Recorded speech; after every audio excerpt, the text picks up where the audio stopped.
Hello, this is Bob Leahy from PositiveLite, and I'm with today Chris Mallais in Oshawa, and we're at a harm reduction conference. Tell me the name of the conference, Chris, first of all. The name of the conference is What's the Harm? And who have you brought here together today for 2 days? It's a Central East initiative, so it encompasses the Halliburton-Kawartha Pine Ridge area, and as well as Durham. So it's an initiative taken on by all of the regions in Central East. Now, for those people who aren't familiar with the term, tell me what harm reduction means. This is the harm reduction 101.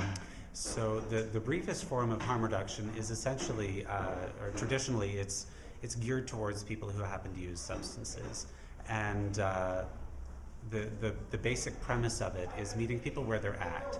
So if somebody chooses to continue using, then we provide them with the safest tools possible.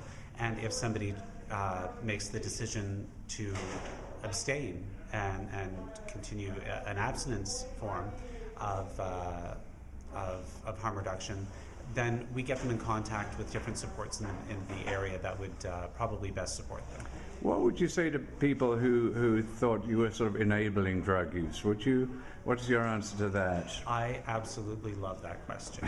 I would let them know that you try to take a coffee out of a coffee drinker's hand, you try to take a cigarette out of a smoker's hand, or a glass of wine out of a wine drinker's hand, and you're probably going to be met with some resistance.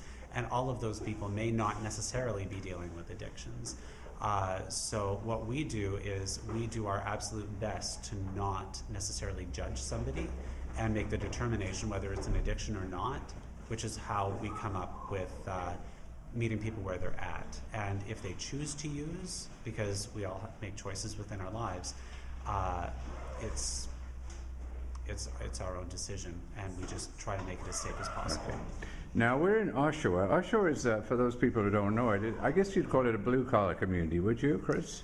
Yes. It's a suburb of Toronto, about half an hour drive from Toronto. Yeah, it's about a half hour, 45 minutes east of Toronto, and Oshawa is known as the GM town. Right. Yeah. So blue-collar, I think, would probably fit. Now I don't see cities like this, as typically people don't see a drug problem on the streets, but like any large city, it's a sort of underground phenomenon, is it not? You have some substantial drug use issues in the city? We've got both street-level drug use as well as hidden drug use. What sort of drugs are people using here?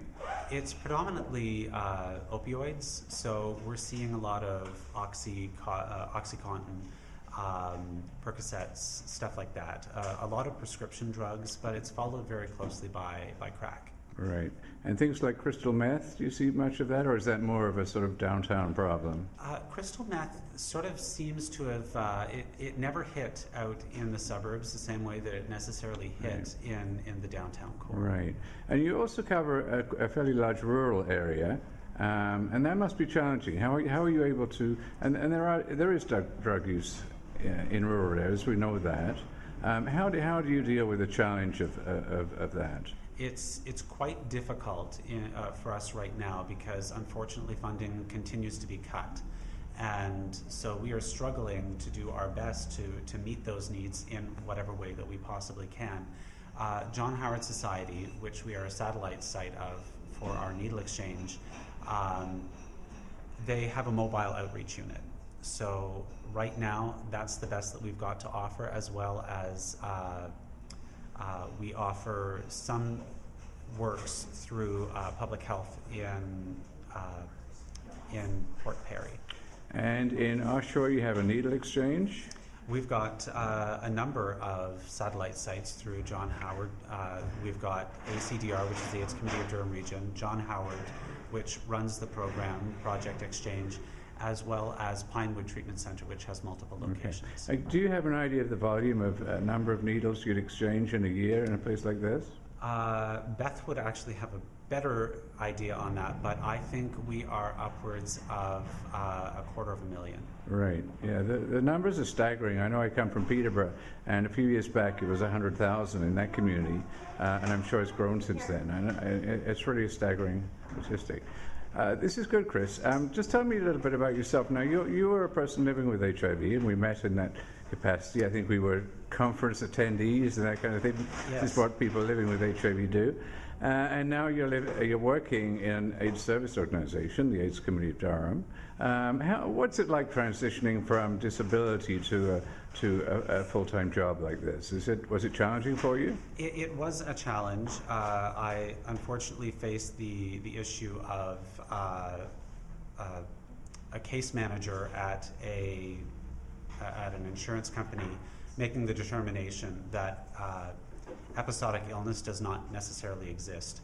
So they determined that I'm well enough to return to work full time. And from that, I started a transition process with my previous employer. Then this job with the AIDS Committee of Durham Region was posted, and I responded, and I was.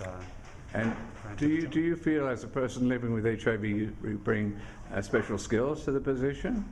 I don't know necessarily about special skills, but I certainly bring a large amount of lived experience. So when somebody does come in, I can to discuss HIV issues. I certainly sense that I have a better idea of where they're coming from rather than basic textbook or other people's experience. So Right. I certainly have a lot more lived experience. And how are you enjoying yourself? Is this fun for you?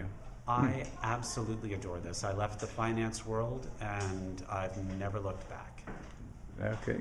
Chris Mallais from the AIDS Committee of Durham, congratulations on putting on this conference, and I'm glad to see you're happy in your job. Thank you for speaking to PositiveLite.com. Thank you so much.